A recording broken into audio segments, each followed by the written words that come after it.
Hello everyone, it's the end of my streaming week, and there's a lot to talk about, including a big recap on how things went in Street Fighter 6 this week, a preview of next week, discussing all the content that actually came out on my various channels, and a lot more in just a sec.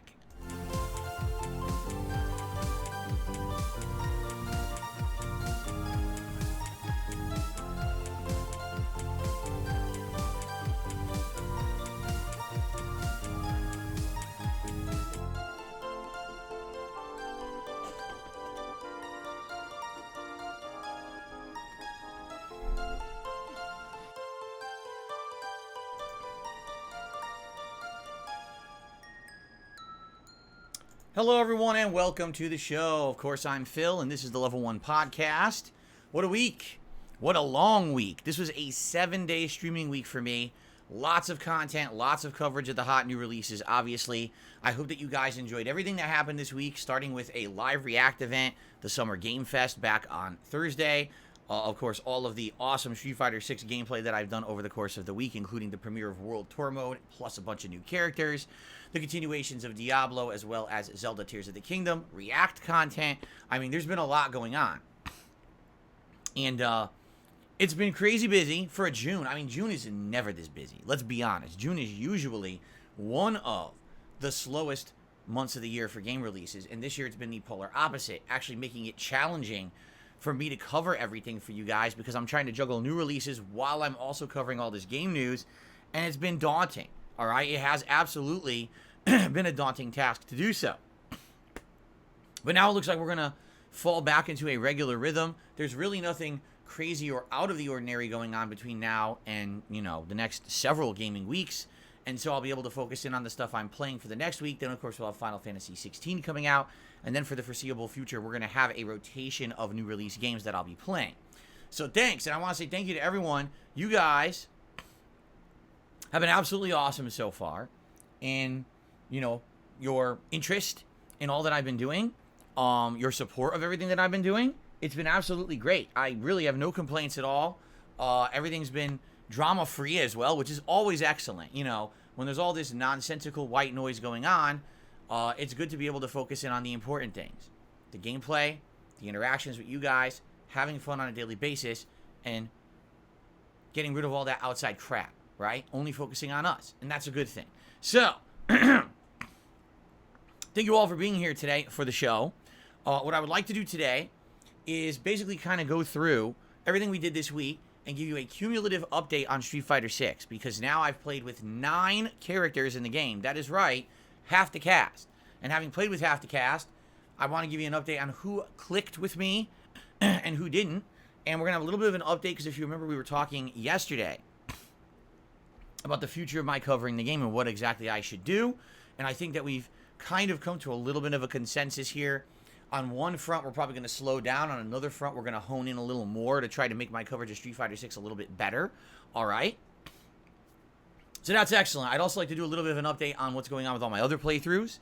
And also give you an update on DSP Reacts. This was actually a busy week for DSP Reacts because it had a live React, it had 2 recap reactions videos, the usual DSP versus the Internet show, and then I actually released a new YouTube short this morning. Are you guys even aware of that? That's right, there's a new short over on DSP Reacts, and I hope you guys have checked out the channel this week.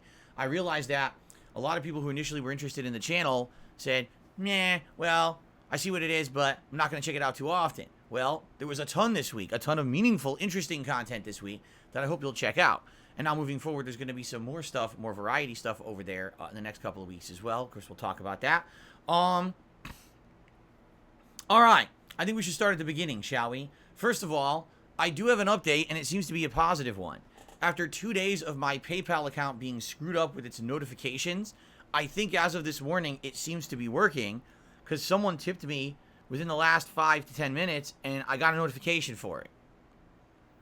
So that's good. If you don't know what I'm talking about, what happens is when someone sends a tip on stream, I'm supposed to get a notification so that I can shout it out, play an animation, say thank you. But the notifications were delayed 12 plus hours. So I wasn't getting any notifications, and there was some streams where I thought, I guess it's just a really bad support stream. What are you going to do? And then people are like, no, we're supporting. Why aren't you shouting out stuff? I'm like, what? And then I go manually check. I'm like, oh, crap, I'm so sorry. I didn't realize. But it looks like it's working again this morning. At least I guess we'll see as the stream continues and if anyone contributes via tipping. That should allow us to see if it's working or not. I think it is, though, from what I can see. It does appear like it is functional, which is obviously a good thing to actually be functional, right? Actually, funny thing, so my laptop, which is relatively new, my laptop is just under 2 years old now, forced a Windows update overnight on me. I didn't set it up to do it. It just decided to do it. And when it did the Windows update, it changed everything. Like, all of my windows that I had open and set up to do my streams were all completely closed, and I had to start over from scratch setting it up this morning. So that's why actually the stream started a few minutes late, because I was like, crap, scrambling to get everything ready on my laptop. But looks like it's working fine. Yes, Arkham. I will say, Arkham, thank you, because Arkham is the person who's actually been making YouTube shorts for DSP Reacts. So any shorts you've seen over there, is usually Arkham is making them. And this new one is, get this, my original DSP Tries It from over a decade ago, where I tried Wendy's chili, which of course has taken on a new life because of another streamer, let's put it that way. But then it's my reacting to my DSP Tries It from a retrospective event that I also did several years ago. So it's first the original, but it's me over it, reacting to it. So it's like Philception, all right? That's the short. And yes, it's absolutely disgusting. Wendy's chili is gross as shit. So that's live on DSP Reacts right now. I guess here's what we'll do. Let's talk about DSP Reacts first. Let's get this out of the way. So what new content came out on DSP Reacts this week, and how did it do? Let's talk about that. By the way, oh my God, today is Wednesday, the 14th of June, 2023. Oops. Should probably mention what day today is. And today is my last consecutive streaming day of the week. After this very lengthy 7-day streaming week, it's good for us to sit back and recap and reminisce a little bit about everything that just happened. All right. So here's what happened on DSP Reacts this week. On Thursday was Summer Game Fest 2023. So I did a live react that took about 2 hours.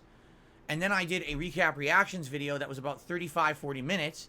The live react was the raw show with me reacting over it, while the recap reactions video was my summarized thoughts on the show with more in-depth opinions about each thing, because I had time to talk about them rather than me trying to talk as the show was progressing.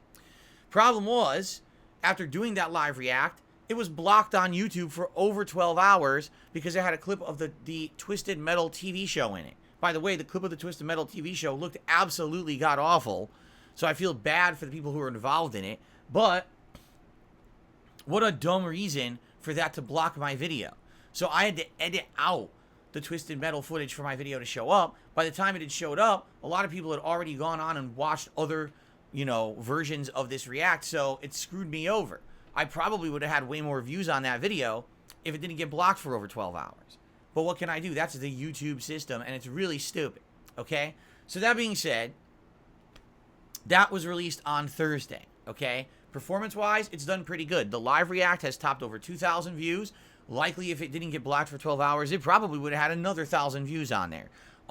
The recap reactions is just under 1,500 views, so each one did well. Here's the difference, though. I can't monetize the live react because everything in that video gets claimed. However, I was able to monetize the recap reactions video, so it's good that at least out of all that work I did that day, I was actually able to monetize something, right? Then there was my usual DSP versus the Internet live react show where I react to clips from members that submit them. That was Saturday. We did a different version of the show this week where basically I did a random order playlist. It worked smoothly. We didn't have any technical issues, which was great. The consensus seems to be that that's the way I should do the show moving forward, that there's more incentive to become a member now because it's random select. You have a better chance to get your video watched on the show, your equal chance as every other member. When it was first come, first serve, it wasn't like that. It was like people rushing to get their video watched, and it was a big competition. Now it's more even. However, it was kind of weird, because guess what? For the first time ever, we actually watched every clip on the show. We didn't have too many clips. We had just enough to last the entirety of the show. So in reality, the whole random order thing didn't matter that much because we would have gotten to every clip regardless. Now, as we move forward, I'm sure more people who want, to get clips watched will become members of the channel, and then we're going to get more clips submitted. So we'll see how it goes next week on Saturday, okay? So those clips have been uploading all week long, and today, actually, this morning, was the final clip of the 6. There's always 6 parts to that show, and each part's about 30 minutes long. So all that is live on that channel. And then today, well, last night, I should say, I filmed my recap reactions to Xbox, Starfield, Ubisoft Forward, and the Capcom Showcase, all of which released Sunday and Monday digitally on the internet. So basically, I summarized 4 different shows. If you had watched all those Raw shows, you would have spent upwards of 4+ hours watching them. But instead of you wasting your time doing that, because there's a lot of filler and fluff, I talk about it in a summarized fashion in this recap reactions video that lasts about 35 minutes long. So that went live last night, already overnight. Decent viewership on it. I think people are enjoying it, but they didn't really know that I released it. You want to know why? Because I somehow managed to misname it. I had the whole thing set up properly, named properly, but I wanted to add it to my playlist of videos that are like react videos like that. And when I added it to the playlist, I clicked on save same settings, and it named it exactly the same as my Summer Game Fest recap reactions video from Thursday. So overnight, I had 2 videos that had the same name. So no one really knew that this video existed. I'm like, oh no, I goofed. I did it. I'm getting old. I'm making silly mistakes. And so if you didn't know it's live, all right? It's been live for over 12 hours. I hope you'll give it a look. It has like 500 views now, but if it's anything like the video from Thursday, it'll probably have over 1,000 by the time it's done. Please give it a look. I put a lot of work into it, obviously, and I hope that you enjoy it. Please, by all means, with these videos covering these game shows, please leave comments. I want to know.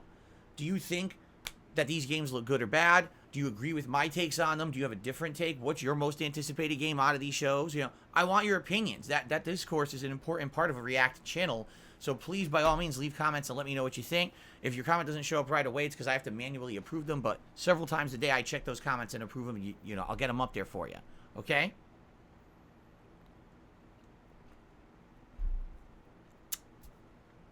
And then this morning, I released the Wendy's Chili Short over on DSP React. So that's a lot of content for the channel, right? Usually all I put up there is the DSP versus the Internet show, and we had lots of extra content this week, which is great. I hope that everyone on that channel enjoyed it. Perhaps if you're enjoying the content on the channel, you would consider contributing by becoming a member, or maybe a tip or a super thanks on a video. That'd be very nice. That's how I get my revenue stream. I really don't make money on ads on that channel. Everything there ends up getting claimed, so anything else would be appreciated, okay?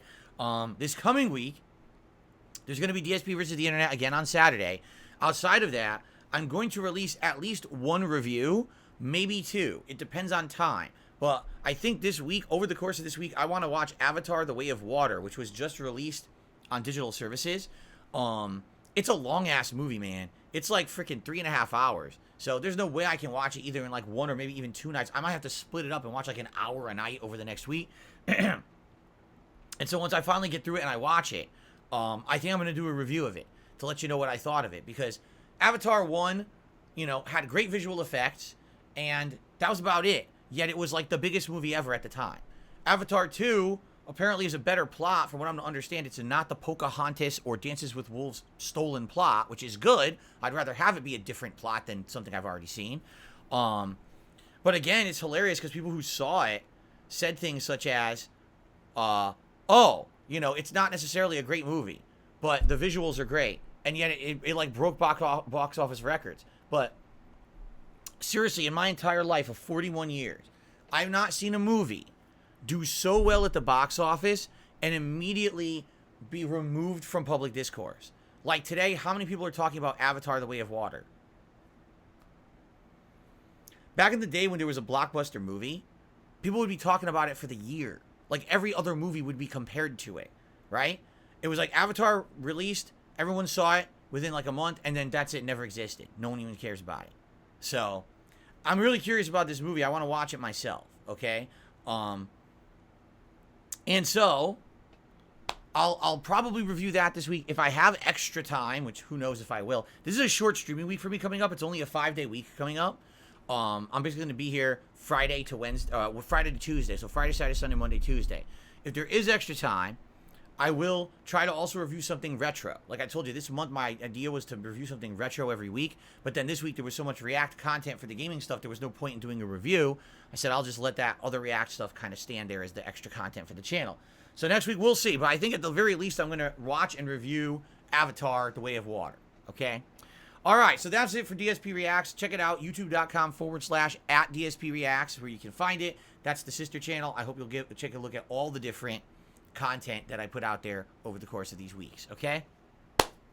But now, it's time for the big discussion about Street Fighter 6 and how I've been doing. Because yesterday, ladies and gentlemen, we had a turnaround after a series of streams where essentially I wasn't doing so good in Street Fighter 6. Yesterday was the polar opposite. Yesterday, I tried out Marisa, the gladiator woman who employs super armor and high damage combos. And let me tell you something. I did pretty darn good. I wasn't like completely dominating with her, but man, just for an initial stream of just learning the character, I was learning good combos. I was learning good strategies. That was probably one of the best debuts I've done so far in the game by far. Okay? So, if you want to talk about a turnaround, all right, watch this. Look at this as a performance compared to some of the other characters. With Marisa, 107 round wins, only 60 round losses. All right?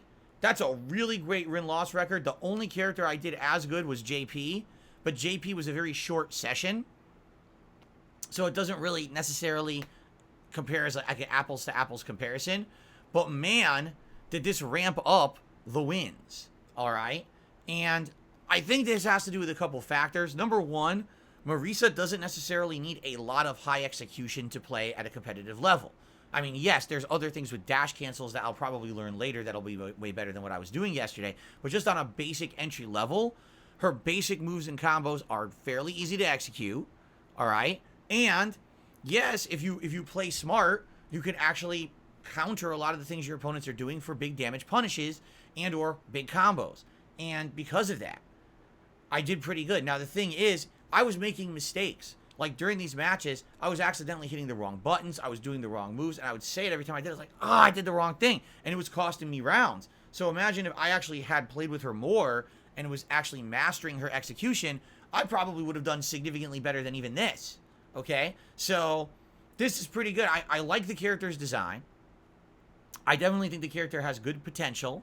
I don't know about top tier, but I definitely think that as a character, she's more of the kind of character that I would look to play long term, as opposed to some of these other characters like DJ. I'd probably never go back and play. He's such a high execution, constant dash cancel kind of a character, and that's just not my style. Okay, so did pretty darn good there with Marisa yesterday as the premiere stream, debut stream with her. All right, and if anything, this racked us back up because you remember I actually had gone into the negative, and now I'm back in the red, or excuse me, back in the back in the green for win-loss record overall when it was total rounds won and lost in Street Fighter 6. Okay, but outside of this, also, instead of just looking at it from a rounds perspective, which is what that chart does, I'd actually like to look at it overall matchups as well. All right, and so I have this document that's tracking everything. So with Marisa yesterday, I started off in gold 2 stars. That's where they started me off with my rankings because I lost a lot of my placement matches not knowing what I was doing. In gold, I got 11 wins and only 1 loss. So I basically turboed my way through gold and went right up to platinum right away. And then when I hit platinum, all right, I got 37 wins and 21 losses. So overall, my win-loss record with Marisa was 48 wins, 22 losses, meaning a 69% win ratio. That's pretty darn good. Winning 2/3 of the time is a great ratio, by the way.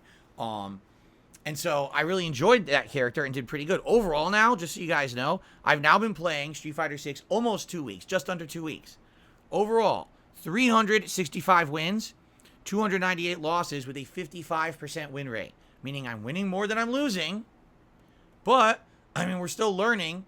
And we're going to talk in a moment about what we talked about yesterday How will I improve if I keep picking new characters? And we'll talk about that in a second. So the good news is the climb to 1,000 continues. 365 wins so far. I'm hoping with today's stream we can increase that dramatically. I really want to hit 1,000 wins, maybe by the end of the month, right? That would be pretty neat if I could actually hit 1,000 Street Fighter 6 wins by the end of June. I don't know if it's possible. I guess we'll see. But the road to 1,000 continues, all right? So, what do I think? I think that there are characters in Street Fighter 6 that are going to be way more my style. For example, Blanca, he's mixing up. He's got tricky moves. He's got interesting priority. I like that character. Oh, Lily, completely unique. At first, I thought she plays like T-Hawk. She plays nothing like T-Hawk, but she's got interesting properties. And being a unique character, I gotten better and better with her. Not only does she have priority with her 360 tick throws, but also good reversals, decent combo ability, good versatility. I'm liking Lily a lot. Dalcine, arguably the hardest character I'm using in the game because he's very challenging to use and he has a lot of bad situations if someone's in his face, but at the same time, if you can keep that rhythm going with Yoga Fire and Yoga Flame bouncing across the screen, mixing up with cross-ups and or combos floating around, big maneuverability with him in this one. You can really get stuff going with him, and I actually like the character build, and I like to play a lot more with him and get better with him. Okay?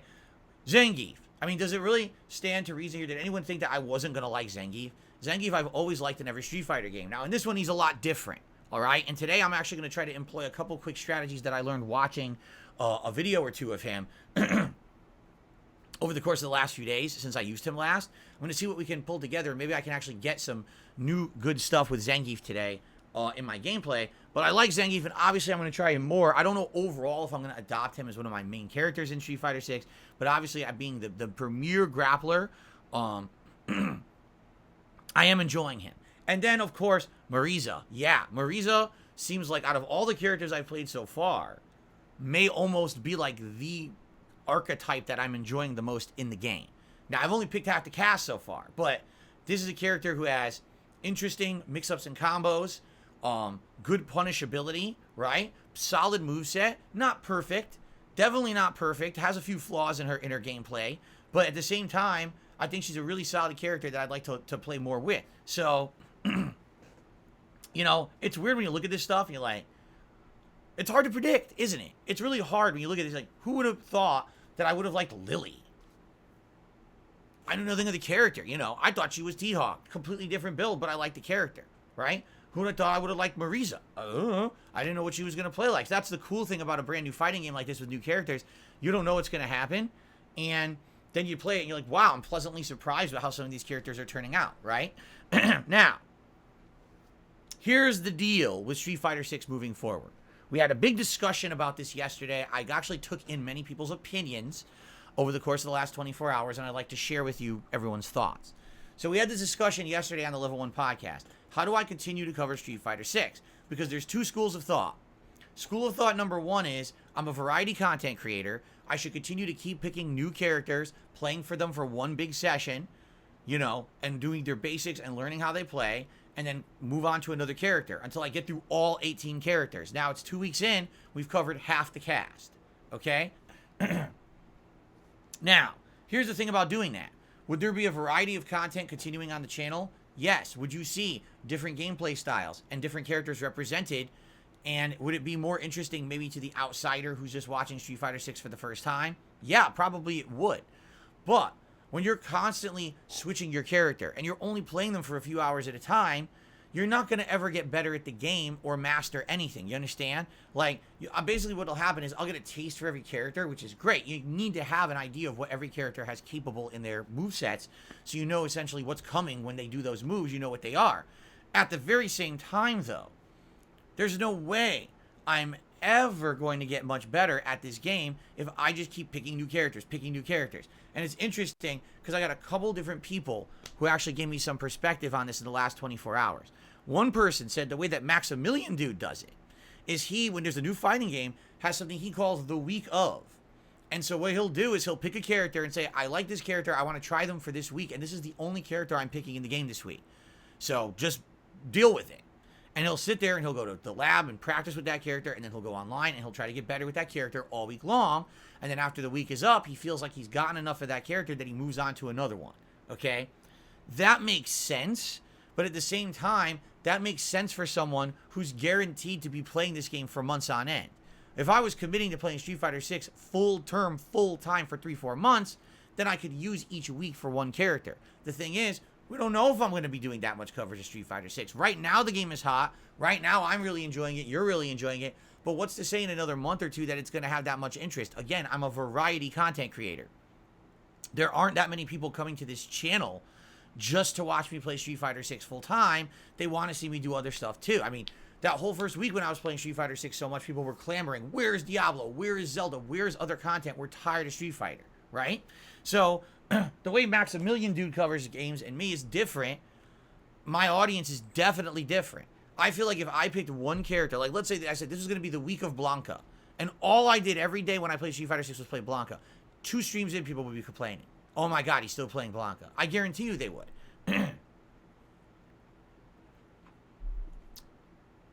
Again, we just have different audiences. That's okay. So, that's one thing that, you know, I get it, and it makes sense for someone who's doing full-time coverage. But I don't know if it would work for me, okay? Now, another thing someone said is that most of the people who are considering themselves into the game and trying to get better, and they want to be pro at it, which I'm not, but the way that they're attacking the game is they're only selecting maybe 2, maybe 3 characters tops. And they've essentially only used them. They labbed with them in training mode, and then they went online and they're playing nonstop, and they're trying to find strategies with these characters, and that's their focus. They didn't do 9 characters in 2 weeks like I did. Instead, they're just hyper focused on 2 or 3, and then later on they'll probably adopt more characters and try them out. But for now, they're again, early game, they're very focused on a certain game plan, right? And you know, that makes sense to me. Here's why. When I used to be a pro game player back in the day, pro Street Fighter player, I had 2 or 3 characters that I focused on. In Super Street Fighter 2 Turbo, it was Vega, Balrog, and DJ. Those 3 characters essentially played very differently. All of them did. And because I had those 3 characters under my belt, in my repertoire, I could basically kind of handle any situation in the game. Whether I was fighting someone that was more defensive, more offensive, or a hybrid, I had something for every situation. You know, a lot of people say, why did you play DJ? He's only mid-tier. Because I was one of the best people using DJ in the world. It allowed me to actually have something that people didn't know how to counter, because most people never fought DJ at a competitive level. And DJ was the character with a fireball that countered things that my Balrog and Vega couldn't, because I had that kind of ranged gameplay. Do you see? So, that's why I did it that way. And that's why I feel like pros are doing it that way. They take 2, 3 characters. Okay, these characters are canvassing all the gameplay styles of the game, and I can alternate between them in a competitive setting, and that's my focus, right? But for me, I've been very unfocused, right? I have 9 characters in 2 weeks is a lot of stuff to cover, and quite frankly, some of these streams, let's be honest, the Minot stream was kind of a waste of time. I didn't really get to learn that much, and come to find out after I played with Minot, she's a character that you absolutely need to play at a high level with a lot of dash cancels and things. Without dash canceling being mastered, she's essentially a bad character. She doesn't have good setups for any of her stuff. It's all about getting a safe hit string into a dash cancel mix-up, and after the dash cancel, now you have like an option select. Without dash canceling, basically nothing she does is safe or a good setup, and she gets stuffed all the time. Well, I didn't know that. So I'm playing with her and getting body, wondering what's going on. Why does nothing seem to work? Why is everyone jabbing through everything I do? That's why. So characters play differently in this game by far, and you know, the character like that probably isn't one that I'm going to do very well with. Did it really make sense to even play with her on that stream? Well, I'll say yes, it was. It did make sense, because now at least I know what she's capable of. But at the same time, I doubt I'm ever going to go back, you know. I'm probably not going to be playing that character, right? Anyway, so after having talked with everyone in the last 24 hours and reading all of your comments, because a lot of people have comments on the videos, thank you for that, I've determined that what I think we should do is a hybrid. I don't want to every week be playing 3 new characters. I think it's too much, okay? What I think we're going to do is every week we're going to do at least 2 major sessions of Street Fighter 6 where it's just me picking the characters I've already used and trying to get better at them. So out of the characters that I've already used, I can tell you this. I like Blanca, and I want to get better with him. I've already seen some interesting setups and mix-ups with him in the corner and combos and stuff that look pretty neat. I definitely like Lily. I like Dalsim. and I like Minot. Okay, not Minot, excuse me. I like Marisa. I think those characters are my playstyle. Now, I like Zangief, but at this point, I'm not sold yet that he's as good as I would like him to be in the game. I'm going to play with him some today and see. So he's a maybe. And also E Honda. When I played E Honda, I had no clue what I was doing, nor did anyone know how to counter his stuff. That was like the third day I played the game, if that. So now I feel like if I played E Honda, it'd be a whole different ball game, where I'm going to have to learn hit strings and things that are safe, because all I was doing was like headbutts and counter moves, and I don't think that's going to fly if I pick Honda again. So, that's what I'm thinking. Blanca, Lily, Dalsim, Marisa, my 4 that I'm really focused on. With a little bit of side note, I definitely want to play Zangief more and maybe Honda more. But I would say characters like JP, definitely not DJ, definitely not Minot. Those are characters that are going to be skips for me that I'm not too interested in. Okay? So, what I'm thinking is I want to focus today on a multiplayer session where I'm going to play with Zangief and Marisa exclusively. I'll probably start off with Zangief, play with him for like an hour, hour and a half, and then switch over to Marisa and see how I do with her. I'd like to rack up some wins with these characters if possible, try to get my win-loss record a little bit better. Like I said, I actually watched a video or two of Zangief and saw some interesting things, like his standing headbutt, which is forward and fierce punch, is a really good counter hit move, and if you hit it, it can sometimes counter into itself, or combo into itself again, and then you can 2-in-1. And it's also a good setup for mix-ups, like you can do that, lead that into like a spinning pile driver. Also, his low-medium punch is great and leads to an easy combo into the EX Lariat every time. So there's a few things I'd like to try with him today. And Marisa, obviously I was already doing good with Marisa yesterday. I'd like to continue on with that, try to get better with her today. So that's my goal today. It's Zangief and Marisa. But then I'm off tomorrow. When I come back on Friday, what I'd like to do is a stream where maybe I pick the other characters again. Maybe I try Blanca again, and I try Lily again, and then maybe I do another stream later in the week where I try another 2 characters that I've already played. But I don't want it to just be me playing characters I've already used. So if there's time, and likely there will be, I'll probably take 1 stream in the next week where I will try a new character as well. But it's going to dramatically slow down with the amount of new character use. Because how am I going to learn the game if I'm picking 3+ new characters a week? I'm only playing with them once. I'm never going to learn anything advanced to the game or get any better. I'm just going to constantly be at that entry level, right? Bloomkit says, but you did good with JP, I thought. I did great with JP. Because JP doesn't really play like a Street Fighter character. He's very different. He's got these projectiles that are mix-ups. A low hit, an overhead hit, a grab, or one that comes out of the ground, and he's got the one that he can set in the sky that comes down. But the thing is, I see, here, let me put it this way. JP is so different from any other Street Fighter character. He almost plays like a Guilty Gear character, okay, just being honest, from what I've seen here. He's a good character in my opinion, but he's a very different playstyle than everyone else. Like, he's almost like you're playing a different video game. For me to get good with JP, I would have to focus in with him quite a bit, I feel, and learn different matchups and setups, because each character is going to be handled differently. Some are faster and can get past those setups he does to keep away, and others can't. So that would be a lot of character knowledge and a lot of practice, and I don't necessarily know if that's my playstyle. I don't know if full keep away is my playstyle. Like, for example, with Dalsim, there's an element of keep away, but then there's an element of mix-ups, where you're trying to bounce the fireballs around and land behind with a teleport, or hit them with a quick overhead with his floating. You see what I'm saying? I think I like that playstyle better than just, keep away 100% of the round, stay away from me. So, yeah, I don't know. Like, I definitely did. That's the best character I did. Like, seriously, JP, I did the best with, but I think he's actually a character I don't really feel like I want to play again. You know? I'd rather learn how to beat him than how to succeed with him. I don't know. Maybe it's just me. And by the way, I'm not saying I'm never picking him again. I'm saying just for now, I don't think he's a character that I want to use again right now. Okay? So there you go. Anyway, so this is my mentality. Today, Zangief and Marisa. Ranked gameplay today. Friday, when I come back, another ranked session, but that's going to be a variety of characters. I'm thinking maybe like Blanca and Lily or something like that. And then probably another session coming up on Sunday. Maybe that'll be like, I don't know, Dalsim and someone else. But then maybe Monday I pick a new character, right? We'll see. But that's what I'm thinking. I don't want to be picking new characters constantly. I'm thinking this next week would be an opportunity for me to try to get better with the characters I've already used and learn more about them. Fair enough? I hope that makes sense. And I hope that is acceptable to you. hope that it's not a situation where you're going to be all upset with me now because I'm not picking new characters constantly. I think that it makes more sense to try to get better at the game at this point. Okay?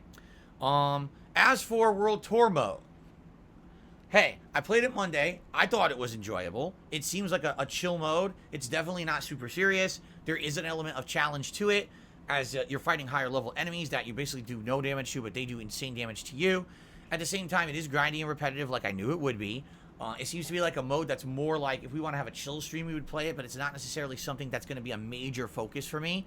So we'll see how it goes, but when will be the next time that I play World Tour? I don't know. Will it even be in this next week? Well, this next week's a shorter streaming week for me. So, I don't know. Let's think about it. We'll think about it together and see when do you want World Tour to come back. I would say this. If we didn't have 2 late-night chill streams of Diablo and Zelda right now, this would be a shoo-in for a late-night chill stream. It really would be. Problem is we already have these insanely lengthy RPGs I'm dabbling in for the late-night stream, so we really don't have that opportunity to squeeze in another game right now, you see? Okay. So, good stuff. I hope this cumulative update is a lot of information for all of you. I hope it sounds good. Let's now talk about the schedule for the rest of the week and go from there. So today, as I already stated, it's going to be Zangief and Marisa, online ranked multiplayer in Street Fighter 6. Probably first half of the stream will be Zangief, maybe second half will be Marisa, and we'll go from there, but it should be good, and hopefully I can get better with these characters and rack up some wins. Tonight on the late stream, 6:45 p.m. Pacific time, it's the continuation of Diablo 4. Last time around, we had major story progression, and essentially I was told I should really try to focus on just advancing the story for several streams. Because if I can get into, like, Act 3, then the game really opens up with a bunch of locations and quests and content that's meaningful, as opposed to me right now kind of lingering in the early areas of the game that doesn't have that much interesting stuff going on. The game gets much better the further in you go. So I'm almost thinking I should listen to people's feedback and just focus on the story for a bit, maybe a few streams, and then slow down a bit and take in the sights, as they say, and try to do more side content. But I think today we actually did open up a dungeon that's going to be significantly good because it's going to buff my build. So I think we will do that side dungeon first tonight, and then we'll continue on with the story for the rest of the stream. Okay? Okay. I'm off from streaming tomorrow, Thursday. When I return on Friday, it'll be more Street Fighter 6, and as I said, I think that stream's going to probably be Blanca and maybe Lily or Dalsim. We'll figure it out. And it'll be me focusing on those characters and trying to get better with them. And then Friday night will be more Zelda Tears of the Kingdom. Last night we finished the Goron dungeon, and we're starting up the quest with Impa to basically unlock the locations of all the story in the game. Once we've unlocked those locations, we can focus on getting to those, seeing those story cutscenes, and going from there. There's only one major dungeon left of the big 4 to do. So maybe we should focus on doing the story stuff first, then we go to there, and then we see where the game takes us, okay? Saturday is DSP versus the Internet, my React show. If you're a member over on DSP Reacts, please post up your clips by Friday night to ensure that they get on the show.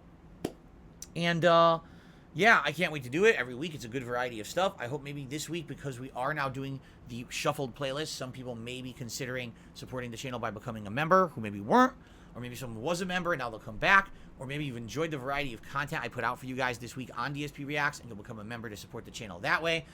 You know, that's how I get my major support of the channel, is the memberships. And seeing them dwindle the way they did in the last month and a half, it has hurt the channel. So I'm hoping to get some of that momentum back, okay? Saturday night will be more Diablo. And then Sunday, more Street Fighter 6, likely another multiplayer stream. And then, you know, more Zelda Sunday night. And then Monday, Tuesday, as I already said, maybe Monday we'll actually pick a new character in Street Fighter 6. And then Tuesday we'll just leave it open and see what we want to do.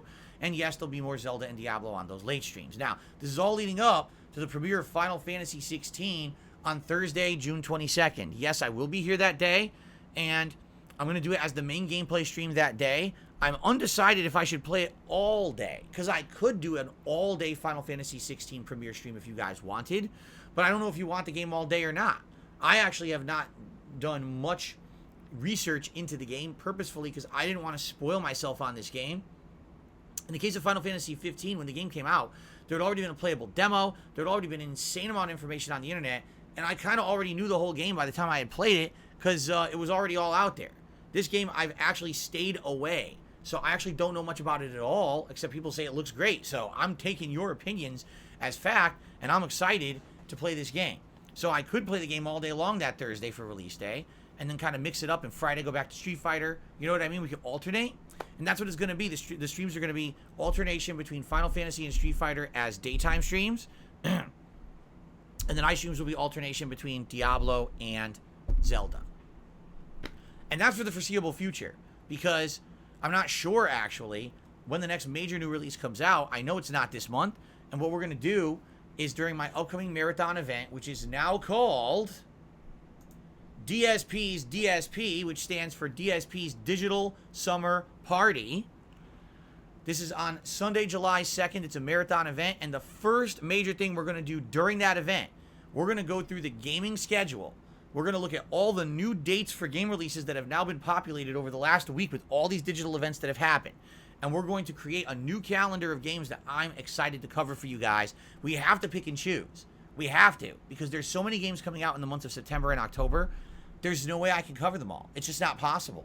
So what we're going to have to do is kind of vote on what's the higher priority games coming out at that time frame, which are the ones you absolutely want to see me cover on release, and what ones can wait and maybe be covered at a later date in slower months like maybe like December, right? So we're going to talk about that, okay? By the way, Sean D in chat just said, a whole day is going to be needed for Final Fantasy 16. The prologue itself is 2 hours. The combat gets going at the end of that 2 hours. It is feeling like a great game, but it sounds like it's going to take a lot of time investment to get into it. Fair enough. Then I guess we'll probably do it all day long. How about that? Cool. Okay, so DSP's DSP. We'll sit down. We'll go through the gaming schedule. We'll figure out exactly what's going on, all right, in the game's landscape. But also, there's much more going on this day. This is July 2nd. Mark your calendars. Be here or be square. That's a really old saying. Not only are we going to do a schedule update, but we're going to be doing some Street Fighter 6 gameplay. Maybe you guys will vote on the characters you want to see me use in Street Fighter 6 that day out of the ones that I've used up to that point. That'd be kind of neat. In addition, I'm also going to be doing a tier maker event. It's going to be food related. I'm thinking maybe we can look at American fare food and rank American foods. Can you imagine a grilled cheese versus meatloaf, right? Or a cheeseburger versus good old-fashioned macaroni and cheese, or maybe delicious southern gumbo from Louisiana against American-style fried chicken, right? This is interesting. Imagine ranking all those foods against each other. That could be pretty neat. I think we want to do that. Would be a neat one for that day. So, oh man, I was just thinking of all the barbecue food that's notable in America. Oh my God, every kind of barbecue meat, barbecue ribs, barbecue brisket, barbecue. Oh. Oh, okay, anyway, so that's going to be something we're going to do during that event. In addition, my wife is going to be making several recipes during that day of American fare food, which we'll be tasting live on the show as mini taste tests. So basically mini versions of like Feasting with Phil. So that's going to be fun. And there'll be some booze, like I usually do for these marathons. I'll have some booze around, and if we get a big contribution, I'll probably take a shot or something like that. We'll see. But there's a lot of potential for a good variety of stuff to happen during the show. It's going to be a fun marathon event. Again, mark your calendars, Sunday, July 2nd. A lot of stuff's going to go down during the show. It's going to be a great one, okay? And so after that, basically, we'll have an idea of the gaming landscape and what exactly is coming out when, and we'll be able to determine, you know, what's going on for the next several months of gaming. And we'll go from there, okay? I hope that all sounds good to everyone. That's pretty much the plan that I'm going with. Now, we have some shout-outs, a lot of shout-outs to do this morning that I'd like to do now. And then after we get through shout-outs, we'll likely open it up to Q&A, see what you guys want to talk about. I know there's a lot of stuff going on. There's various different news things going on. I'd rather just leave it open for what you guys want to talk about this morning, okay? Let's get to shout-outs. First of all, on the YouTube side of things, DZ Ape was our first contributor. He gifted a membership, and it went to, I don't know who it went to because my thing glitched. If I reload, will it show? It just says he gifted a membership, but it won't show me who it went to. No. So sadly, DZ Ape, thank you, but I can't see who it went to. I can't see who got it. Congrats to whoever got it. Be sure to thank DZ. And thank you, DZ, for your support of the DSP Gaming community. In the last few days, we went up a bunch of memberships, and then we went back down. I think what happened is some gifted memberships from last month expired, then more came to replace, and then expired again. We'll likely have a good amount of viewers today for Street Fighter, so maybe you'd like to consider getting some memberships today if you'd like to support the channel. It might be a good way to do it, okay? Kyle Sandman did a super chat. Two euros? Or is it £2? £2. I'm loving Street Fighter 6. Who's your favorite character so far? Man. Let's see.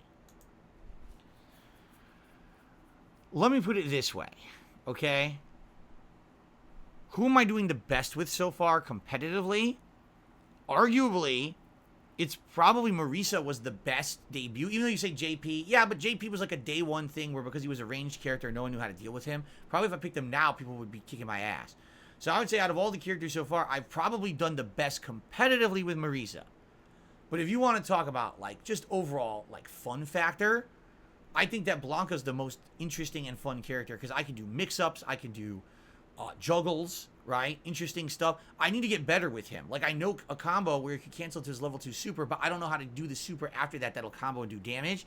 So I need to get better with him and play more with him. But I'm enjoying the Blanca gameplay, I think. And I would also say Lily for now. But the thing is, this could change. Like, as I learn more with Dalsim and stuff, I might like him better. But the thing is, Dalsim's much harder to master. I would say overall fun factor, it's Blanca for me. But I think competitively, I've done the best with Marisa so far. So thank you, Kyle. Our first super chat of the day. Let's get you up on the leaderboard. Thank you, Kyle. In all caps, by the way. Now, we have a significant amount of tips to shout out this morning. So I ask that you all be patient because I have a lot of tips to go through. All right? So let's get started with these tips. And the first tip that I have to shout out this morning, let me just make sure. What the hell is that? The first tip I have to shout out this morning was a tip from actually overnight, a $10 tip from Lady Charisma. All right, so thank you to Lady Charisma for a $10 tip. It's our first one of the day. Like I said, if you guys ever contribute overnight with tips, I count them on the next stream, okay?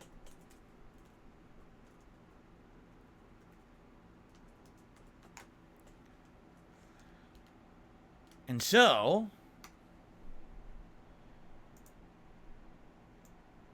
Lady Charisma says the following. I'm watching your recap from last night. Right, my recap on the Xbox, Starfield, Ubisoft Forward, and Capcom Showcase event that is now live on DSP Reacts if you want to give it a look. I want to shed some light on why Assassin's Creed Nexus even exists.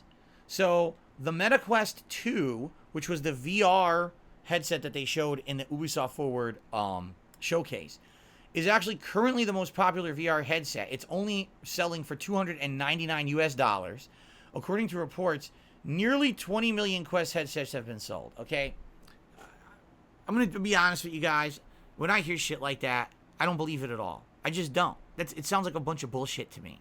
Where are those reports coming from? The fucking Facebook Meta people? 2 million people own the MetaQuest VR headset. Really? Now, honest question for everyone here on my stream. Right now we have around 350 people on stream. And also we're going to have all the people who are watching on demand. Hundreds, if not more, over time. Honest question. Today is June 14th, 2023. How many of you own a MetaQuest? Okay? Probably none. Or almost none. Correct? Now, I want you to think of it again. You ready? Honest question. How many people do you know in person, maybe a friend, a family member, who owns a MetaQuest? Okay? So I'm willing to bet just those two questions. 98% of my viewer base is going to say, no, I don't know anyone, I don't have one. Okay? How do they sell 20 million units exactly if no one has one? Don't you love these fucking statistics? Because it's all bullshit. How much you want to bet that 20 million headsets been sold means 20 million headsets were manufactured and sold wholesale to retailers who are going to sell them eventually. It's not a consumer actually went and bought the fucking headset off the shelf. It's sitting somewhere in inventory hoping someone will eventually buy it, and they consider that as a sale. It's the same thing with the Game Pass bullshit. And listen, I love Xbox Game Pass, but it's got to be called out here. Just because someone has Game Pass and downloads a game doesn't mean they bought it. But they count it as a sale. That's not a sale. No one actively said, I will spend to play. That's a purchase. A purchase is not a download. It's an actual spending of something. But they count downloads on Game Pass as a sale when it's not. It's the same thing with this bullshit. No, there was not 20 million fucking MetaQuest 2s sold. There's not 20 million people who have it in their house. Who the fuck has this thing? Do you know a single person? No. Almost no one can say yes. It's bullshit. They're absolutely positively messing with the numbers to make people sound like this thing is big. The truth is that Meta, or Facebook, is on a massive decline. Take a look at their actual financials. They're going like this. This company is tanking. Facebook has lost prominence, which is why they rebranded as Meta, and Meta is failing. This is not a company that is successful. It's successful because Facebook was so big and they made so much money at the time that they're a big, giant conglomerate, but everything that they're trying to do in the modern era is failing. Okay? So enough with this bullshit. Oh yeah, there's 20 million MetaQuests out there. Yeah, they're fucking sitting around collecting dust. No one fucking has this thing. Okay? So let's just get that clear. I don't care about the bullshit numbers they like to pull out of their ass, these PR people and marketing people. Oh, we sold 20 million. Yeah, it's fucking sitting on a shelf, a fucking Walmart shelf in a warehouse in fucking Toledo, and no one's buying it. It's just sitting there and it's going to collect dust. Now, continuing on. With the VR port of Resident Evil 4 becoming the fastest selling game on the MetaQuest, that I would believe. That I absolutely would believe. It's probably the only game people are playing on the damn thing, honestly. It makes sense that Ubisoft is going to try to cash in, but I do think that this game is going to reek of like a 2018 VR game, but if Ubisoft does well, it could lead to more AAA devs looking into the medium and innovating with it. With you saying only rich players can play it, I want to keep the view of someone deep into the VR side of gaming. All right, fair enough. I'll admit, I was completely uneducated. It doesn't sound like the MetaQuest is expensive. It sounds like this is the low-end one. This is the low-end VR device, correct? If you want to get into VR and you don't want to fucking take out a mortgage in order to afford it, this is what you're going to be doing.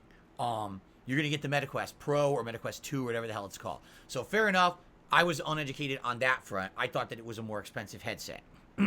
Now, I think you have this mixed up with MetaQuest Pro. That's a high-end version that's overkill for VR gaming.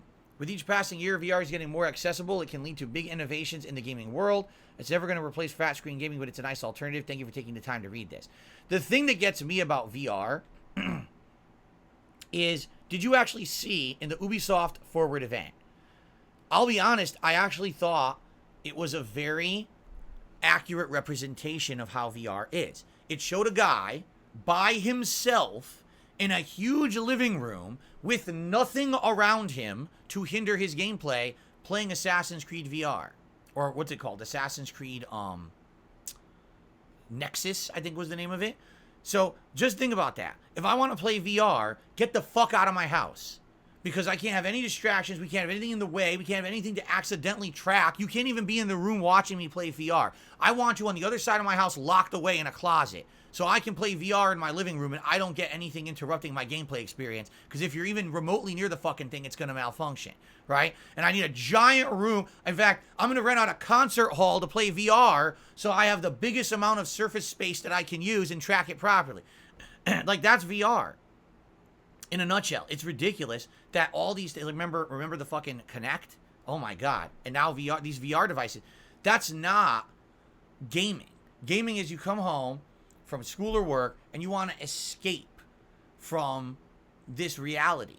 And you want to just sit down and relax and unwind with a game that has some entertainment value. And whether that means it's difficulty, whether that means that it's just chill vibes, whether that means it's a good narrative or a grindy style of gameplay that's addictive, whatever it's an online experience where you team up with a bunch of your buddies and you have a fun social experience, whatever that may be, it's supposed to be your home. Man, I'm exhausted. What a day I had, honey. I just want to come home and sit down and plop down and say, it's time to relax with some video games. Here we go. It's not supposed to be, I want to come home and play some video games. Clear the fucking house. Here we go. Let me get this giant intrusive fucking Geordie visor on from fucking Star Trek The Next Generation. Get it on my eyes. And now I got to get fucking 400 peripherals, tape them to my body, and get these motion controls and clear the vases out of the room just in case I get a little bit worked up. And here we go. I'm going to play some fucking video games today now, motherfucker. It's like, no, that's not gaming. That's a fucking science experiment. You do that in a lab somewhere. You don't fucking do that at home and enjoy it. It's stupid. I had VR, and the gimmick died out for me. Within, like, 2 months, I was like, this is stupid. I'm getting sick to my stomach. My face is sweating profusely. I can't even talk with my stream when I play this game. I'm trying to play it, and it's not reacting properly because I don't have a giant fucking warehouse I'm doing it in. This is stupid shit. Okay? One day, perhaps VR will be a prominent kind of gaming. Here we are over 10 years into all the mainstream gaming media claiming that VR would change the future, and it's still a tiny little niche thing.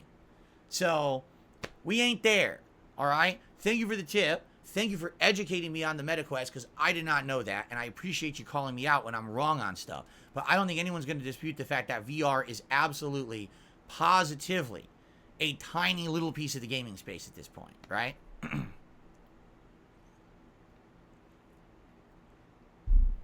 Okay.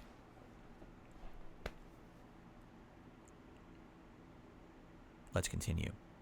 Okay, the next tip is a $3 tip. This was also an overnight tip.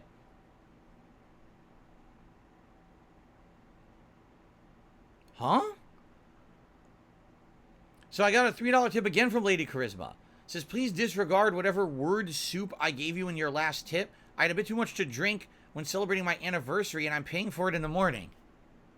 Your tip was incredibly intelligent and incredibly well worded and actually taught me something. You have nothing to apologize for. In fact, your tip was more well worded than most tips I get. In fact, you know what? Why don't you drink more often and tip me? Because that was a really good tip and I got a lot out of it. There you go. I'm advising you to get drunk more. Okay? That was good. Thank you for the $3 tip, Lady Charisma. All right. No need to apologize there. Very good. Okay. Then we have a tip. A $29.99 tip. And can you take a wild guess who this tip could be from? Well, you're absolutely wrong. It's from guys named Joe Splamoni from Hoboken, New Jersey. I'm just kidding. That would have doxed him anyway. This is from Game Trekker. And it's a $29.99 tip, but as usual, I count it as a 30. Because he wanted to see that Street Fighter animation. So I'll give him the penny. I'll front him the penny. Okay? Excuse me. So thank you, Game Trekker. By the way, no, Joe Splamoni's not a real person. If someone's that dumb, I made it up. Okay, so Game Trekker says the following. Wow, World Tour Mode actually looks super fun.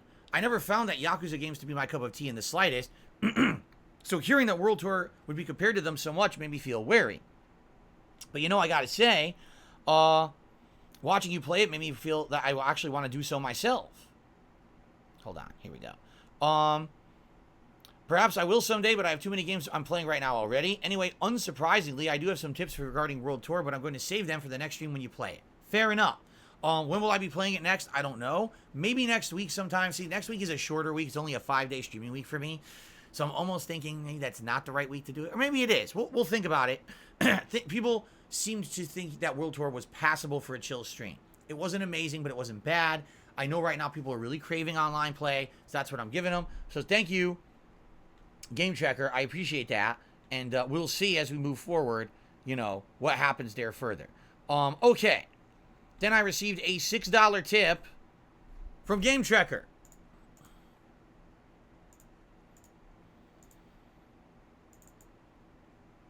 So now we're at $49 in tips. There we go. Okay, thank you, Game Trekker. And Game Trekker says the following.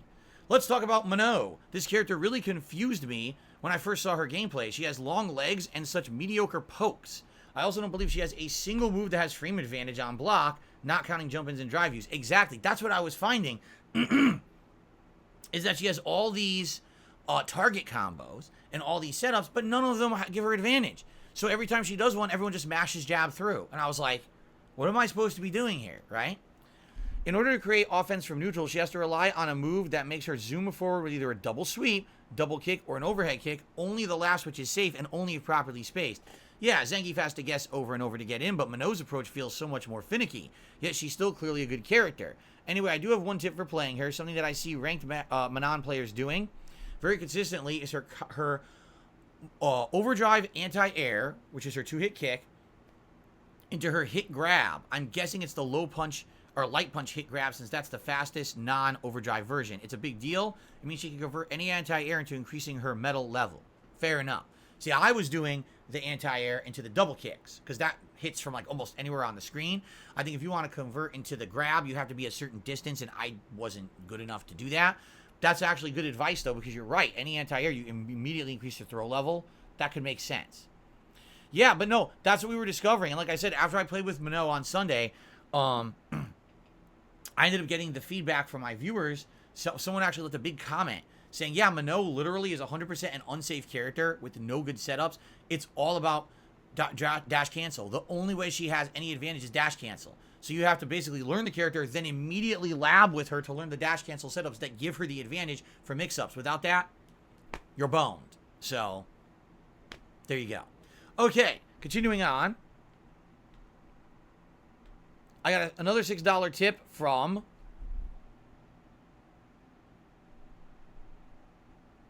Game Tracker. It's a $6 tip from Game Tracker. Thank you so much, Game Tracker, for all of your support of Street Fighter 6 as usual. With that tip, we have pushed ourselves to the Gunner Glasses goal already before we've even started, which is absolutely excellent. So thank you thank you very, very much for that. Wait a minute. We're at no. We should be at 55 with that $6 tip. 55. I can't do any math today. Apologies. Anyway. So, he says, now let's talk about Marisa. Quite interesting how well your first session went with her. Maybe all this time you just needed a character with built-in anti-drive impact mechanics. Nah, I know it's not that simple, but it certainly seemed to help. I wonder what else it was about her that gelled with you so well. Oppressive normals, perhaps. It's funny.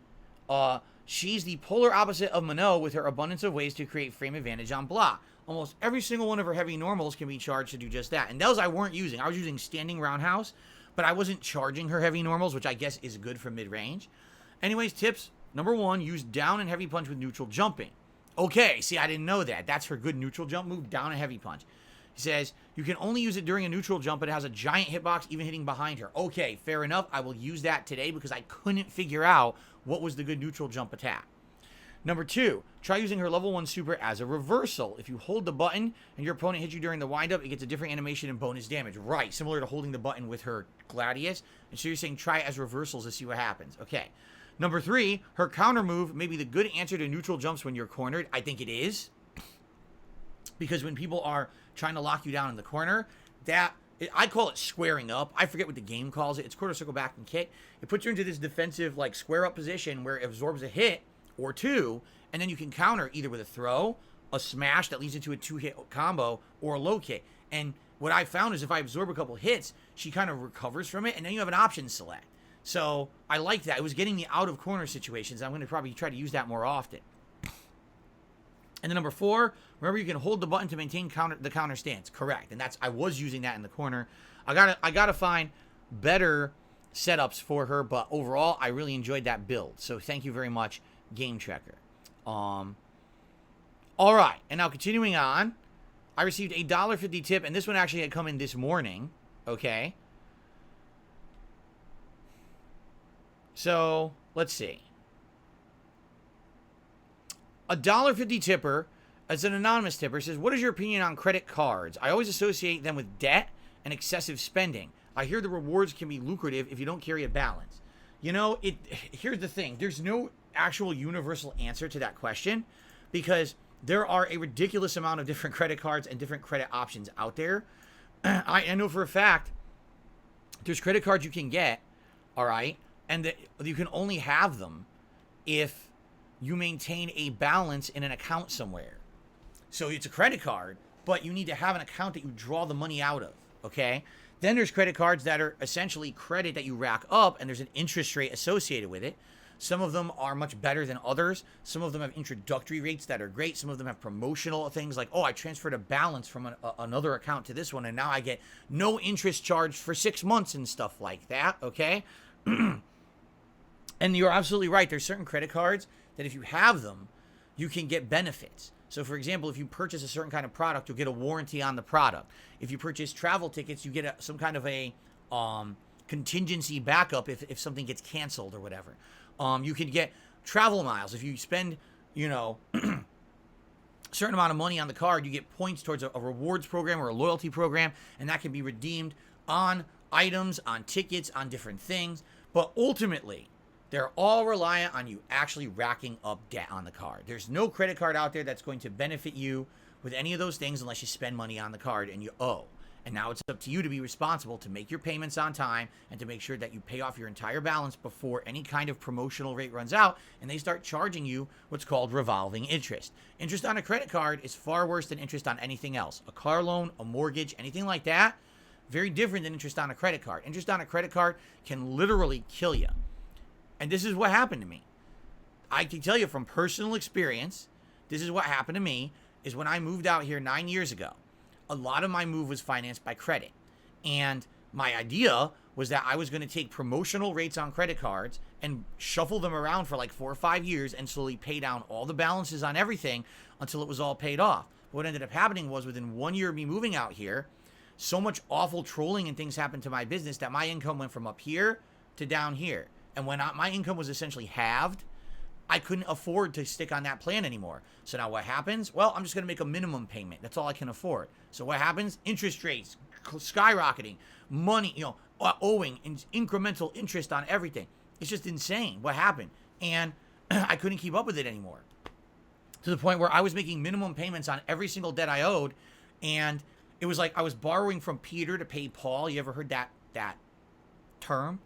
I'm taking out debt here to pay the debt I owe over here so they'll stop bothering me. But now they're going to start bothering me because I took out debt over here. You understand? Anyway, with all that going on, all I can say is there's nothing wrong with credit cards. But they are incredibly tempting because when you have one, you think I can spend it all and pay it later. That's really not how it works. You're going to be spending a lot and then some of anything that you spend on a credit card unless you're in some really unique promotional situation. I don't recommend anyone rack up credit cards. I don't recommend anyone take out a bunch of credit cards. It's just not good. All right. It doesn't matter what anyone says. It's funny because there's services out there that say, oh, you should take out a bunch of cards. It'll help your credit. It's the worst thing you can do. Right. But anyway, I'm not an expert. I'm just telling you from my own personal experience. But if you are dead set on selecting a credit card, find one that's going to have benefits you like. Like I said, every one is different. Some of them have loyalty programs. If you're a traveler who travels all the time, some of them give you like a ridiculous amount of points on purchase of plane tickets and stuff like that. So it's worth it to look into that stuff, okay? But overall, yeah, credit cards are pretty much the worst debt you can take out. They really are. They're a trap, and they're easy to fall into a trap of then you can't pay it off, and you could end up screwing yourself over for many, many years like I did. So I would say be very careful with what you do with your credit. Okay. I received a $2 tip from B-Boy Cyclone. He's like, I can tell you haven't played VR in forever.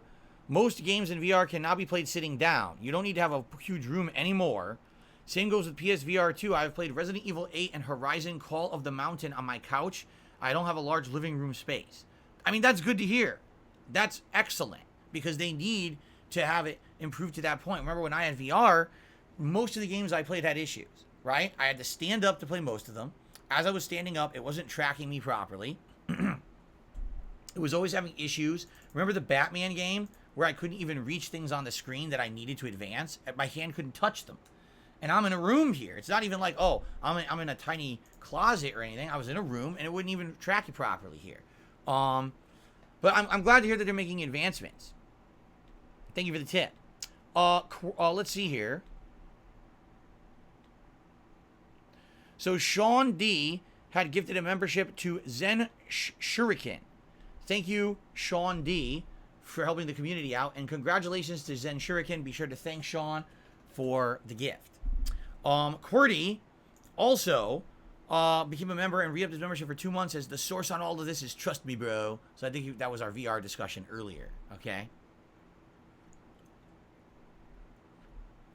Okay, so we do have a few minutes left here. If anyone would like to tag me in the chat and ask me a question on anything, it could be anything related. Let's just have a little bit of fun, chill discussion to end our show before we jump back into the competitive world of Street Fighter 6 today, shall we? 672 says, is Jin your favorite Tekken fighter? Jin? You mean Jin Kazama? No. Jin. Who's Jin? Jin is the son of Kazuya, correct? No, actually, I don't really like the character that much. No, my favorite Tekken fighters have always been King and Paul, with a little bit of Yoshimitsu and Lei Wulong mixed in there. Okay, Jeremy, I have no idea about move frame options in training mode. We haven't even dabbled in that. Willow, I actually live in the pyramids. If you didn't know, I'm actually broadcasting straight out of the Great Pyramid at Giza right now. I didn't know if you knew that. I miss Kevin Conroy too, Kagome. He's a great voice actor.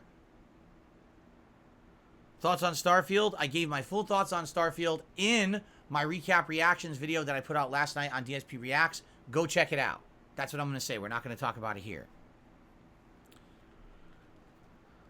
Am I Xbox only or do I have a PlayStation? I've got Xbox Series X and PS5 and Switch. So I have all three major consoles right now.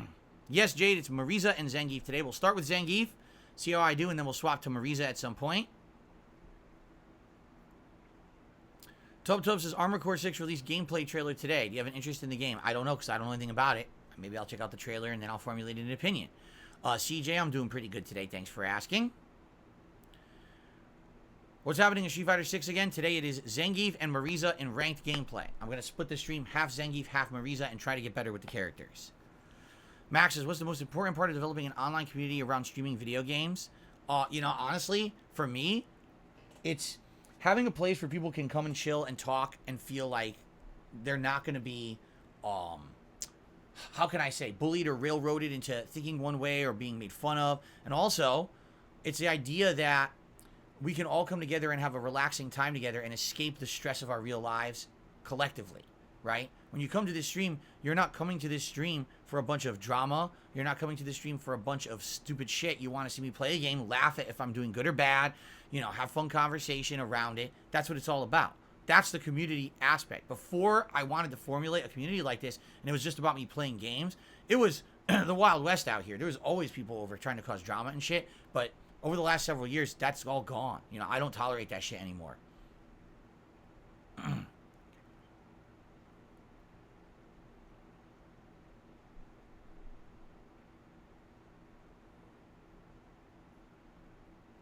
Who do I want to play with the most out of the characters I haven't played with yet? Asks Meep Mem. Oh, man. I'd have to think about that, and I'd have to look at the roster, really. If you're looking at, like, the original Street Fighter cast, honestly, like, Ryu and Ken are always going to be there for me to go to, and I think I'm interested in them the least. I would say maybe I want to play with Chun-Li and Guile again, because Chun-Li seemed like she had really big potential in the beta, but I didn't get to play with her that much. Guile was the strongest character in the beta overall, from what people said. And now that I'm actually seeing people play him in the final game, I kind of agree. He seems like insanely good defense. Like, really hard defense to crack. So that might be another character I want to play with. Outside of that, like, I think like the other characters. Like, Jury, nah, Kimberly doesn't really interest me. Jamie at this point doesn't really interest me. You know, I'm thinking all the other characters, like, nah, I like to learn how to fight against them, but I'm not necessarily looking forward to trying to figure out how to use them. Oh, I absolutely need to play with Cammy. Cammy seems very strong in this one with mix-ups and high combo ability. So I absolutely should try to play with her at some point too. So there you go. Cool shirt. Thank you, Max. My wife got it for me. B-Boy, I know I misnamed my video. It's named correctly as of this morning. It was absolutely misnamed last night. And I already explained on this show why. It was because I was clicking to save the settings from the other things in the playlist, and it carried the name over too. It screwed it over. So I had two videos with identical names. I changed the name of it now. So now it should say DSP's Recap Reactions on Xbox, Starfield, Ubisoft Forward, Capcom Showcase 2023. That's what it should say. So.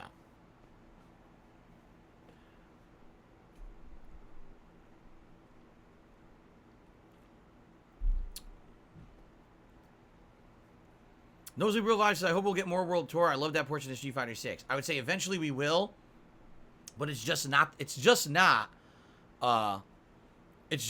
focus of the game. It's meant to be like a side thing, and right now I know people are craving to see me focus on getting better at the game and play competitively, so that's going to be my focus.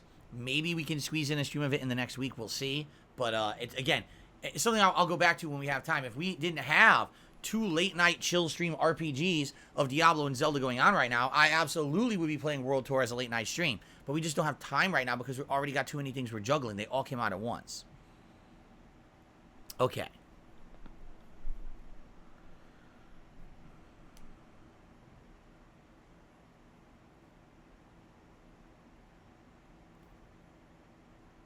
When am I releasing the Final Fantasy 13 playthrough? We already had this discussion. The discussion is, no one seems to agree that I should be releasing those old classic lost media DSP videos to DSPGaming. That it wouldn't make sense to do that simply because DSPGaming is new content, and putting old style content on the channel would flood it and people would be upset. So what we're discussing is a way that I can distribute it and it won't affect this channel.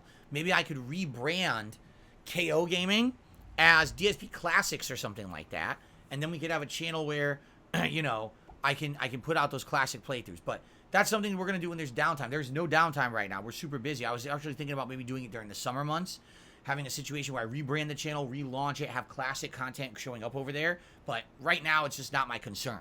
So, am I worried Street Fighter will lose its luster like Zelda or Diablo?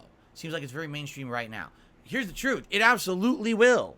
It absolutely, positively, 100% will lose its luster over time. It's not going to always be white-hot popular. But here's the thing.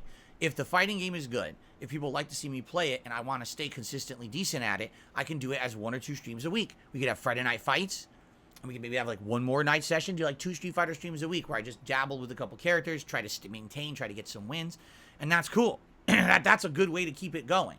It doesn't always have to be, oh, it's the daytime stream 3-hour session or anything like that. Once I know a character, I could jump in and play them at any time, any amount of time. Right now, the problem is I'm just trying to learn these characters, so I need these longer sessions, you see? So, I agree with you. I don't think at all that this game is going to stay as popular as it is right now. Plus, there's other fighting games coming out this year, Mortal Kombat 1, Tekken 8, that are also going to take prominence when those come out. So, but I would like to keep it, you know, going as long as you guys are enjoying it, right? Okay. Why can't I use Darkside Phil? The original Darkside Phil channel is so old, and it really just sits there as a repository of my original content. I don't want to change it. I just want it to sit there and be safe. I'm afraid if I do any changes to the original Darkside Phil channel, I don't want it to go away. You know what I'm saying? Like, imagine if I start uploading over there, and all of a sudden, videos get flagged and shit gets fucked up. That channel, it's beautiful because it stands there exactly. It's like Booker just said, it's like a time capsule. It literally is. That's my content from 2008 through the early 2010. It's like 2 years of content. It's the original content I ever made. I like having it separate, okay? I don't want to have it get dabbled or fucked with. I'd like it just to be there and stay there and not be messed up. You understand? So if I'm going to upload new content, I want it to somewhere that's a more active thing and something that I'm going to mess with. I don't want to be messing with the classic thing that's sitting there as a freaking time capsule, you know? Dragon Lord Gusidusax re-upped their membership for 4 months as monthly reminder to play Fallout 4 again. We likely will. Once we get more information about a new Fallout game, I'll probably replay Fallout 4. Brad Buxer re-upped their membership for 16 months at the Ultra level. Thank you so much. Do you remember which characters you enjoyed the most in Street Fighter 4? Hakan, who I associated you with most. In original vanilla Street Fighter 4, at launch, it was Honda, and then I changed over to Blanca. Then it became Balrog, and then over time, I dabbled out a little bit more with various characters. I'm trying to remember by the end of vanilla Street Fighter 4, who was the character I played with the most. I can't even really say. I got better with Ryu over time. And then with the other iterations, I would say with Super Street Fighter 4, it was definitely Hakan and Juri were the two that I really liked the most in Super Street Fighter 4. But then after that, I really didn't play it actively that much anymore because what happened was I was becoming way more of a prominent content creator on YouTube. People knew me as the big gamer who played the games on release day and everything, and I was the variety guy. And so when Street Fighter was coming out, I wasn't necessarily covering it as much. You know, every version of Street Fighter 4, there was Vanilla, there was Super Arcade Edition, right? And then there was like Ultra. So by the time the Arcade Edition came out like 2 years later, I was already so busy in 2011 with all these mainstream game playthroughs. I was traveling and going to conventions. I was working on side projects and things. I wasn't so concerned with just sitting here playing every character in a fighting game anymore. And I remember, I don't think I even really covered Super Street Fighter 4 Arcade Edition that much. If I remember, I didn't like it because I think Fei Long, they had buffed him so much that he hands down became overall insanely safe and just not fun to play against. The game was so unbalanced, they fucked it up. So when that game came out, I really didn't even mess around with it. And then after that, I kind of just barely covered. Like Ultra Street Fighter 4, I think I barely touched at all, right?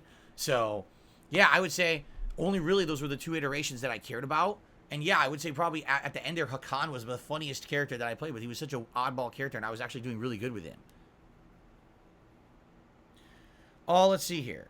Marxist Carl to the Super Chat says, weekly reminder for a Catherine Redemption run. No, I already told you guys I'm never playing that game again because I don't like the gameplay of it. Story's pretty interesting. Anime-ish style like Persona's interesting, but I don't like the gameplay. And because of that, I'm not going to play it again.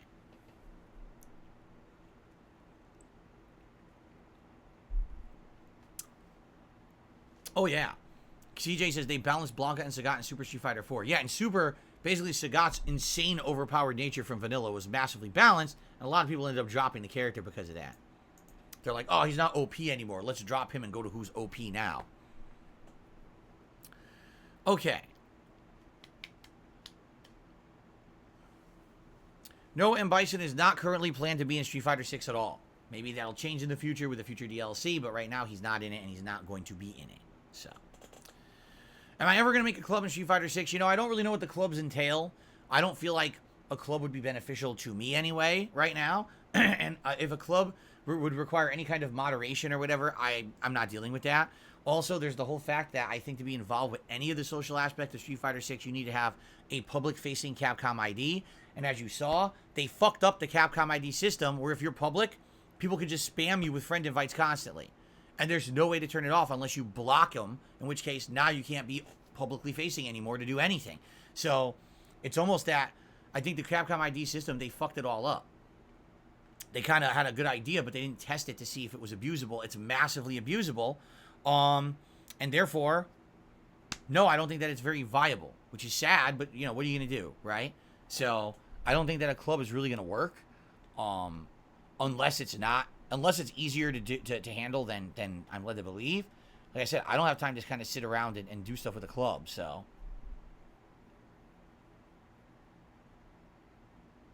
Drew for 3 says, what's a character I hope that will come to Street Fighter 6 that hasn't been announced yet other than Bison?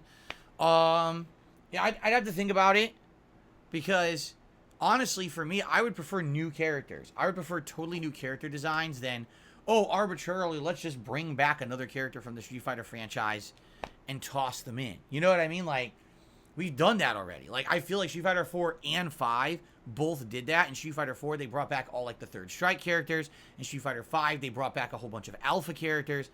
I'd rather have someone new.